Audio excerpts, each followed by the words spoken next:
Imagine a civilization so advanced they could engineer entire planets just for pleasure. And they had these psychic powers that made humans look like, well, toddlers figuring out how to walk. It really is a story of incredible hubris and, ambition gone unchecked. That was the Eldari Empire millions of years ago.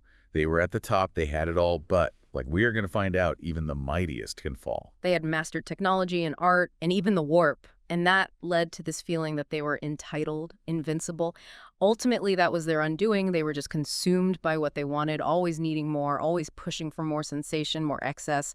And they just forgot that there are always consequences, especially in the warp. So they went from this, I don't know, almost magical galaxy-spanning empire to basically a shadow of their former selves, just barely holding on. What happened? Was it a sudden collapse? Was it more of a slow decline? How did they get to this point? It was a gradual thing, this descent into, well, decadence that eventually just reached this breaking point. They had conquered the physical world, so they turned inward, exploring every sensation, every emotion, and taking it to the extreme. They had these elaborate cults that were dedicated to pushing the boundaries of pleasure, of experience. Sounds kind of exciting, right?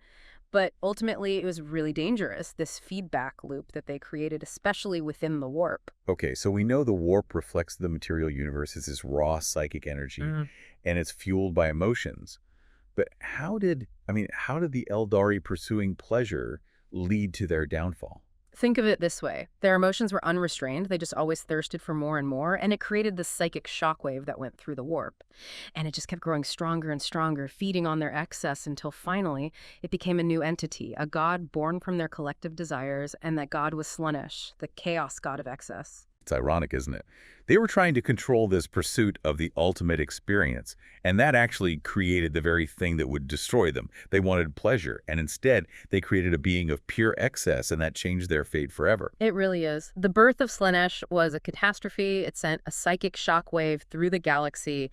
Billions of Aeldari were just wiped out, instantly killed, and it tore a hole in reality itself. We know that as the Eye of Terror. It was brutal. It was swift. It was cosmic comeuppance for their arrogance. Wow, that's an image, a psychic shockwave, their souls being devoured by this new god. What happened to the ones who survived this? How did they live knowing that their souls were going to belong to Slaanesh when they died? Well, they were left with this horrifying dilemma, right? How to escape their fate, it was inevitable. And this is what led to the Aeldaris splintering into the factions that we know today. Each one represents a different approach to the same problem, how to basically cheat Slaanesh and just hold on to some kind of existence. It seems like the birth of Slaanesh was a turning point for the Aeldari, almost like a cosmic reset. They were forced to look at their own mortality and had to figure out who they were now. So let's get into those different factions and how they adapted, starting with the Asuryani, the craft-world Eldar. How did they escape this initial disaster? Some of the groups were far enough away to survive the initial blast, but everything after that, it was just a scramble for survival. The Asuryani, they fled on these huge spaceships. They call them craft worlds. That's why they are the craft world Eldar. They were like mobile city-states carrying what was left of their civilization. These craft worlds, that's fascinating. These massive arcs carrying the remnants of their civilization. Did they each develop their own cultures, their own ways of life, or did they still have things in common? Well, they share their origin and the core of their culture, but each craft world over time, they really develop their own distinct identity and their own way to survive. It's almost like, little islands, each one shaped by their own experiences, by the choices they made after the fall. It makes sense. Isolation can lead to diversity even when everyone is facing the same threat. But how do they stay safe from Slaanesh? They're out there all alone. They came up with two key technologies, Spirit Stones and the Infinity Circuit. So Spirit Stones, those are these gems. They are psychically reactive, and they capture the soul of an Eldari when they die, which stops Slaanesh from devouring it. Then these stones are placed in the Infinity Circuit, which is on the craft world. It's this network of wraith bone, and it acts as a collective afterlife. So it's like a digital afterlife. They're preserved in this massive technological network. But it can't just be technology that keeps them going, right? How do they live their day-to-day lives? How has Slaanesh, this threat, changed their society? They live their lives knowing that their existence is precarious. They came up with this thing, it's called the path system. It guides their lives, it controls their emotions. They believe that if they control their desires, if they suppress strong feelings, that will, keep their psychic presence small and keep them off of Slaanesh's radar. Their lives are disciplined. It's a lot of self-denial. It's a constant struggle against, against their nature. Wow, so it's a really regimented existence, the exact opposite of the hedonism that caused all of this. But you mentioned each craft world has its own culture, its own way of doing things. Can you give us some examples? How did these craft worlds actually differ from each other? Sure, let's take Bealtan. They are obsessed with the past. They want to reclaim the glory of the Aeldari Empire. It's a very militarized society. They have a strict honor code, and they believe that dying in battle, a glorious battle, that is the most honorable way to escape Slaanesh.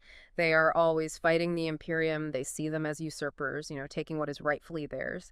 So they're warriors, it's part of their culture, and it's also how they survive. Their longing for the past fuels their present. It's pretty intense. Are there craft worlds that, I don't know, maybe aren't so combative? Yeah, there are. Ulthwé, for instance, they are all about foresight. They have seers who are always looking into the warp, trying to predict and even manipulate events to make sure that they survive.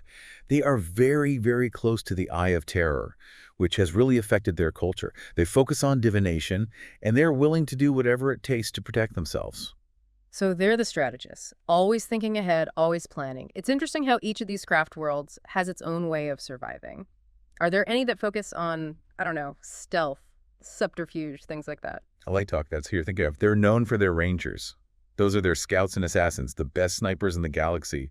They like to work in the shadows, gathering information, taking out threats before they become a problem.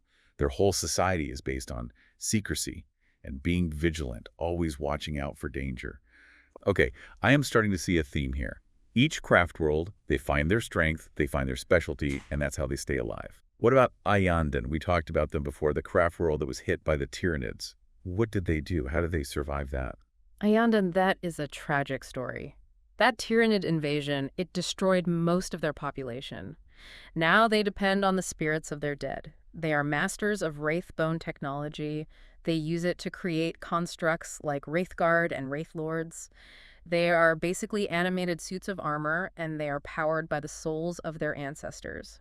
It's a really desperate struggle, holding on to the echoes of their past just to fight for their future. It's a craft world haunted by its past. They're trying to protect souls from Slaanesh, and yet those are the very souls they're depending on. What about Simhan? You said they were a wild card, I think. What makes them different?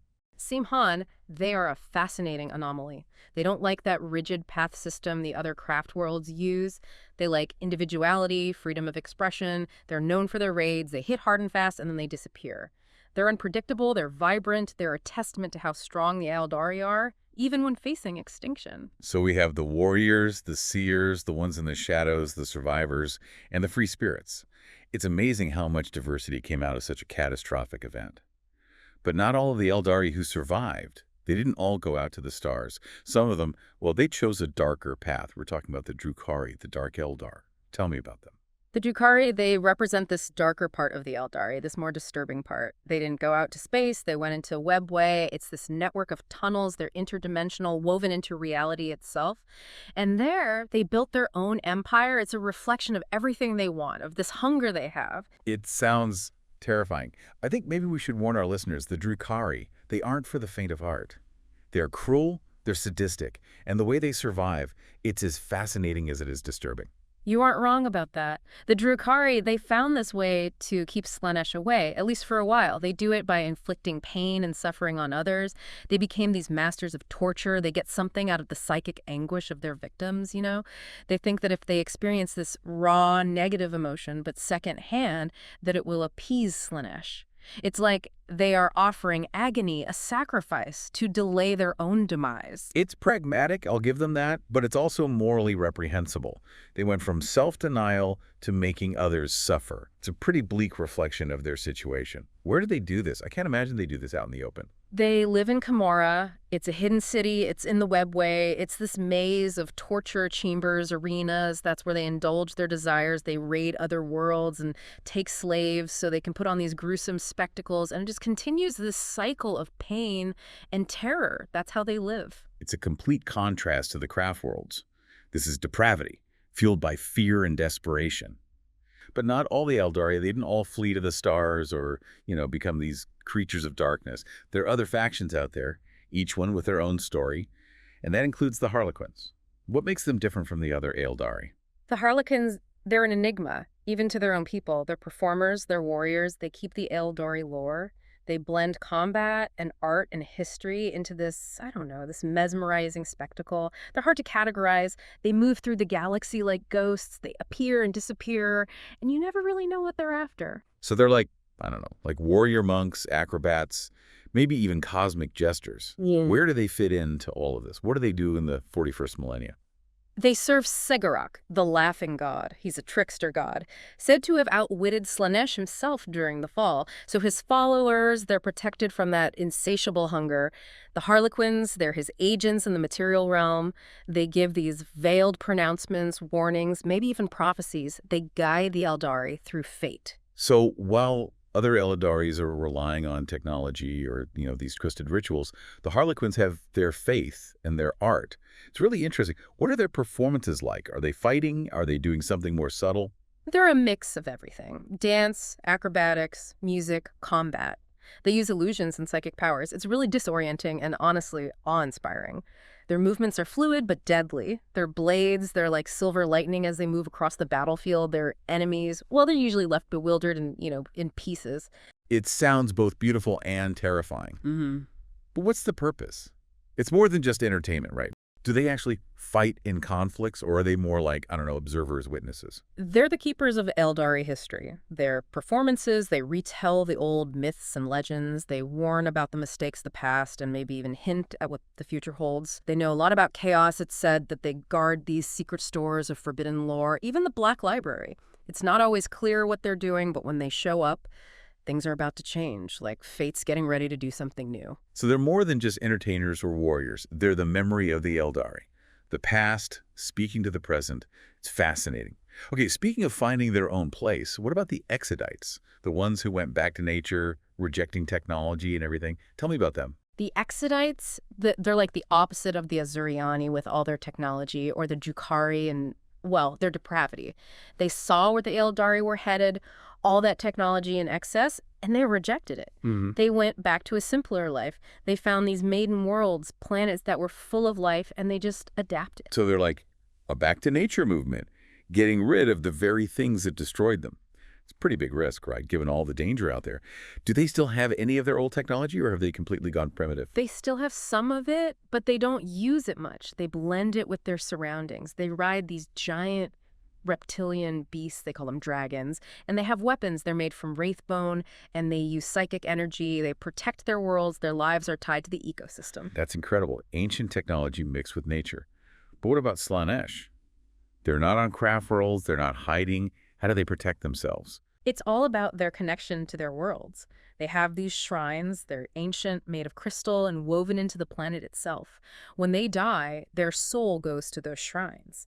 So they don't end up in a spirit stone. They don't get eaten by Slaanesh. They become part of the planet, part of the life force. So they are immortal, but tied to their planets. Their fate is connected to the natural world. It's very different from the Ansoriani and the Drukhari, very spiritual. It makes me wonder, are there any Aeldari who actually think they can defeat Slaanesh? Not just delay it or escape it. There is one faction, the Ynnari. They think they can not only survive Slaanesh, but actually defeat it. They're relatively new, and their whole belief system is centered on Enidad, the god of the dead. They believe that every time an Aeldari soul dies, Enid gets stronger, drawing power from that collective afterlife. So death isn't the end. It's fuel for this god who could save them. That's pretty radical, especially with how afraid they are of Slaanesh taking their souls. Do they have any kind of plan to do this? Or is it more a hope, something for the future? They believe that Enid will awaken. It's just a matter of time, and when he does, he'll be powerful enough to fight Slaanesh and break the curse that's been on them for so long.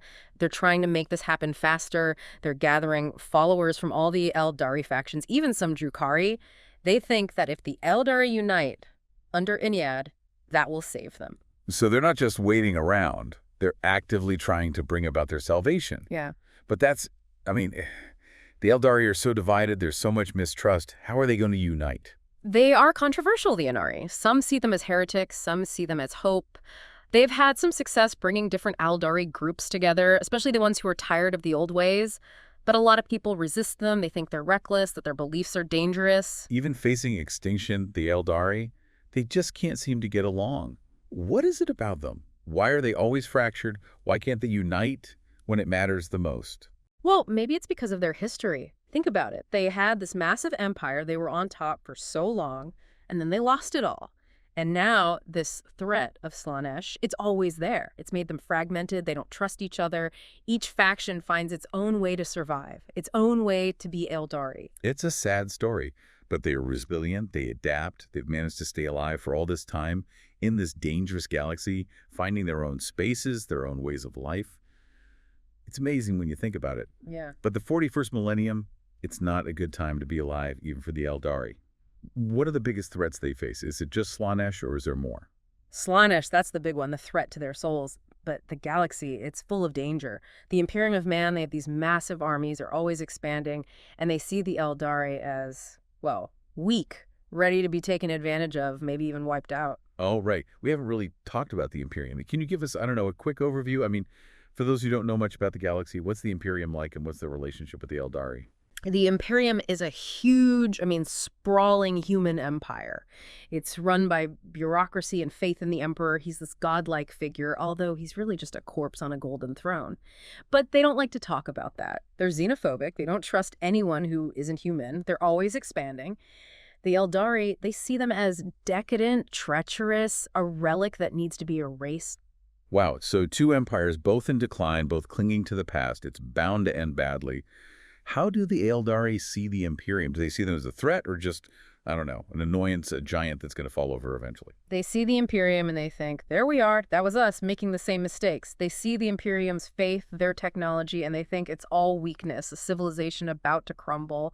They're wary of the Imperium's power, but they also don't really respect them. They see them as clumsy, lacking the Eldari's, finesse. Those who cannot remember the past are condemned to repeat it.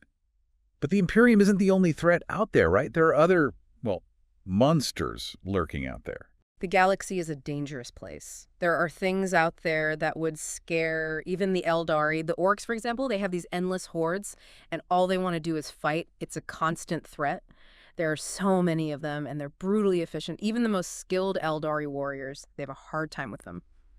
The orcs are like a wave, crashing against civilization and destroying everything. It's like the Eldari have their hands full already, but there's more, right? The Tyranids, we mentioned them before when we talked about Iyanden. What are they? How dangerous are they to the Eldari?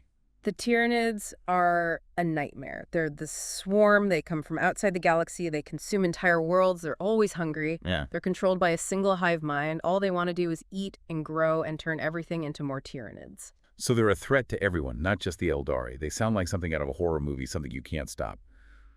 How do the Eldari even fight them? They're like nothing else. You can't use conventional tactics. The Eldari, they're fast, they're agile, and they have their psychic abilities. All that is good against the Tyranids. But there aren't that many Eldari left, and they're so divided, it's hard to fight something that big, that relentless. The Eldari are surrounded. It seems impossible. But we haven't even talked about chaos, that threat from the warp. What do they do to the Eldari? Chaos is always there, whispering, offering power, but you have to be loyal. The Eldari, they're powerful psychers, which makes them targets for demons, for the Chaos gods. So they have the Imperium, the orcs, the Tyranids, and then chaos trying to corrupt them from the inside. How do they survive it all? Because they don't give up, they adapt, and they're masters of war and psychic powers. They may be dying, but they're not gone. They can still change things, maybe not directly, but through manipulation, through alliances. They show us that even when you're in decline, when everything seems impossible, there's still beauty. There's still power. It's like a flicker of light in the darkness. But can they really come back? Can they be what they once were? Or are they going to disappear? Become just a warning, a story whispered among the stars? It's the question that's haunted them, right? Can they rise again? Or are they just going to become, I don't know, a footnote, a warning? It's hard to say. The future's a mystery, isn't it? Hope, despair, and, well, oblivion. We've talked about their history, their culture, their struggles, and their, victories. We've seen how they survived Slaanesh, how they become these factions, each one finding their own way. But here we are in the 41st millennium, and the question remains, can they overcome all of this, the division, the threats, or are they just going to fade away? They are survivors, that's for sure. They had to be to get through what they did. They have this ancient knowledge, they're powerful psychers, and they understand the galaxy, the forces at work. They're great warriors, they're cunning, they can manipulate. But their strength is also their downfall, that adaptability. It's what's kept them alive, but it's also divided them. There are all these factions. They can't agree. They don't trust each other, and they don't trust anyone else either. So they can change, they can evolve, but that means they can't unite, not even when it matters the most. Let's talk about the challenges they face, each faction. Starting with the craft world Eldar, what are they worried about? What are they dealing with in the 41st millennium? The craft world Aeldari, they have a population problem. That path system, their low birth rate, it's hard to keep their numbers up. They're always on the verge of being wiped out. Plus, they have to scavenge, they have to trade, their craft worlds, their closed systems, you have to be careful. And then there are always those who want what they have, they come to steal, to exploit. So they're always at risk, one step away from disaster. And it's not just resources and population, right? There are others who want to attack them. Of course, pirates, raiders, even other Aeldaris. They want territory. They want what the craft worlds have. They have to be ready for anything. A small raid, a full-scale invasion, their technology, their psychic powers, their warriors. That's how they defend themselves. But it takes a toll. They're always on edge. Their resources are stretched thin. And that population problem, it just gets worse. It just never ends, does it? This struggle. What about the Drukhari, the ones who turn to darkness? What are they dealing with? Hiding in Camorra, feeding on everyone else. They're trapped. They need pain to survive, so everyone hates them. They're feared. They have to keep taking victims. It's the only way to hold off Slaanesh, and it just creates more violence. They lie, they manipulate, they turn people against each other, but they can't trust anyone, not even themselves. It's hard to build anything that lasts when you're like that. It's a dark path. It shows you what despair can do, how tempting power is, even if it comes from hurting others. It doesn't seem like it can end well. What about the Harlequins? The performers, the ones who travel between worlds, the keepers of secrets. What's challenging for them? They walk a fine line, those Harlequins. They have to serve Sigrak, and sometimes what he wants, it doesn't make sense. It's dangerous. But they trust him. They follow his guidance, even when it's confusing. Plus, the webway, it's getting more and more unstable. The warp is in turmoil, and that means the webway, it changes, it's unpredictable. They could end up lost in the Immaterium. Who knows where they'll end up? It's dangerous being a Harlequin. Yeah. Serving your god drift to survive, and the path you walk. It could shift at any moment. Okay, what about the Exodites? The ones who went back to nature, trying to live in harmony. How are they doing with all these empires and all this war? They have their own fight, keeping everyone else out. Their worlds, those maiden worlds, they have resources, they have diversity. Everyone wants a piece of that. The Imperium, other aliens, even other Aeldari, they want to exploit them, take what they have. The Exodites, they're fierce, they know how to fight. They've been living with nature for so long, it's made them strong. But there are so few of them, they're isolated. It's hard to fight back against all of that, the greed. So it's an uphill battle, their way of life, it's disappearing, and everyone else, they just want to take. What about the Inari, the new faction, the ones with the god of the dead? How are they doing, trying to unite everyone? A lot of people don't like them, the Inari. They say they're heretics, that they're reckless, that they're fooling themselves. It's hard to convince the Aeldari to trust each other. They've been divided for so long. The Inari, they're young, they don't have a lot of power, but they do offer hope. Maybe the Aeldari can let go of the past and find a new path. So the Aeldari, they're at a crossroads. They had glory, they had their fall, and now they just survive. They could disappear, fade away, or maybe, just maybe, they'll find a way through all of this. They show us what happens when a civilization reaches too high, when it forgets the consequences. But they also show us resilience, the ability to adapt, to find a way. They're still here. They still have a role to play in the galaxy, even if it's just whispers, manipulations, alliances that don't last. They remind us that even in darkness, there's still beauty. There's art, there's history, there's hope. It's a reminder that even in a galaxy full of war and chaos, those things can still exist. We don't know what will happen to them, but their story, it's not finished.